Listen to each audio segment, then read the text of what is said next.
PM Narendra Modi ने आत्मनिर्भर भारत की हुंकार क्या भरी, मानो आधे से अधिक भारतीय अपना योगदान देने के लिए आगे आने को तैयार हो गए। गलवान घाटी में चीन द्वारा किए गए हमले के बाद से भारतीयों ने चीनियों का वर्चस्व हर क्षेत्र से खत्म करने के लिए कमर कस ली है और इसी दिशा में एक अहम कदम उठाते हुए महिंद्रा ग्रुप की आईटी कंपनी टेक महिंद्रा ने बीएसएनएल के 4G सेवा को अपग्रेड करने की नई बोली में भाग लेने का निर्णय लिया है। इकोनॉमिक टाइम्स से बातचीत के दौरान टेक महिंद्रा के सीईओ सीपी गुरनानी ने बताया कि कैसे टेक महिंद्रा बीएसएनएल के 4G सेवा को अपग्रेड करने में सहायता कर सकती है। उनके अनुसार 4G हो या 5G, हम भारत के डिजिटल हाईवे की रचना में मदद करेंगे।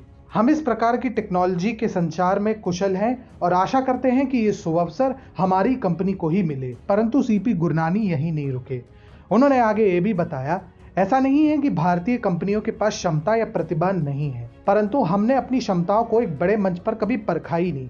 आशा करते हैं कि इस मंच यानी 4G अपग्रेडेशन के माध्यम से हमारी क्षमताओं के बारे में संसार को पता चल सके। बता दें कि अभी हाल ही में बीएसएनएल ने 4G सेवाओं को अपग्रेड करने का टेंडर को रद्द किया था, क्योंकि इसके लिए हुआवे और ZTE जैसे चीनी कंपनियों ने भी दावेदारी ठोकी थी। 9,000 करोड़ रुपए मूल्य के इस टेंडर को पुनः नीलामी की प्रक्रिया से गुजरना होगा, जिसके लिए टेक महिंद्रा अपनी सेवाएं देने के लिए हिस्सा लेने को तैयार है। इसी के साथ टेक महिंद्रा ग्रुप के संस्थापक आनंद महिंद्रा के आदर्शों पर सफलतापूर्वक चलता हुआ दिखाई दे रहा है। अभी हाल ही में जब ग्लोबल टाइम्स के मुख्य संपादक हु शीजिन ने भारत पर तंज कसते हुए कहा कि इस देश के पास राष्ट्रवाद के अलावा और है ही क्या, तो आनंद महिंद्रा ने तुरंत पलटकर जवाब देते हुए ट्वीट किया, मैं समझता हूं कि ये ट्वीट भारत के लिए सबसे प्रभावी प्रेरणा और हुंकार की तरह काम कर सकता है। हमें प्रेरित करने के लिए धन्यवाद, हम जरूर उठेंगे। लगता है आनंद महिंद्रा इस परिप्रेक्ष्य में सही दिशा में अपने कदम बढ़ा रहे हैं और मुकेश अंबानी की सफलता से बढ़िया प्रेरणा उनके लिए कोई हो ही नहीं सकती।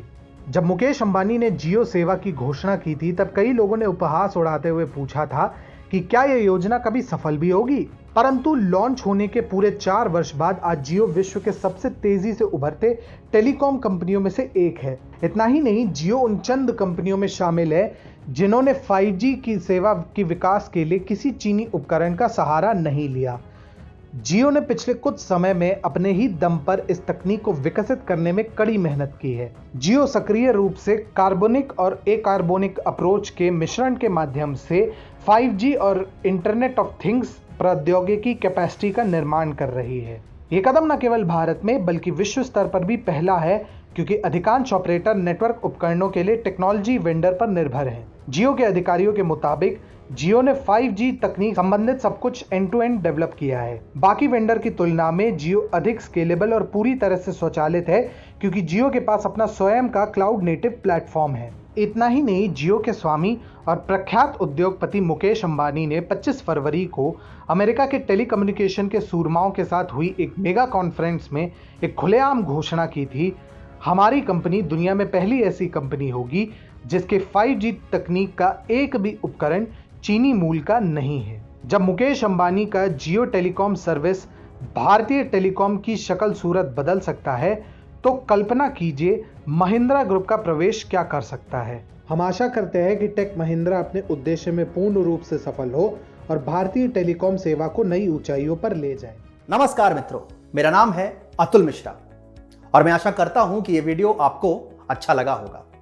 हम 2012 से ही भारत में सोशल मीडिया पर राष्ट्रवाद और हिंदुत्व की अलख जगा रहे हैं। हमारा नवीनतम प्रयोग है TFI स्टोर, जिसका मुख्य उद्देश्य है वामपंथी इतिहासकारों द्वारा दबा दिए गए हिंदू वीरों को पुनः जागृत व स्थापित करना और साथ ही साथ देव भाषा संस्कृत का प्रचार प्रसार करना। आपके द्वारा खरीदे गए टी-शर्ट्स, मोबाइल कवर्स, पोस्टर्स इत्यादि द्वारा प्राप्त धन हमें इस युद्ध को आगे बढ़ाने में सशक्त करेगा। इससे जुड़ी सारी जानकारी वीडियो के डिस्क्रिप्शन सेक्शन में है। आशा करते हैं आपका सहयोग नित निरंतर मिलता रहेगा। नमस्कार, जय श्री राम, जय हिंद।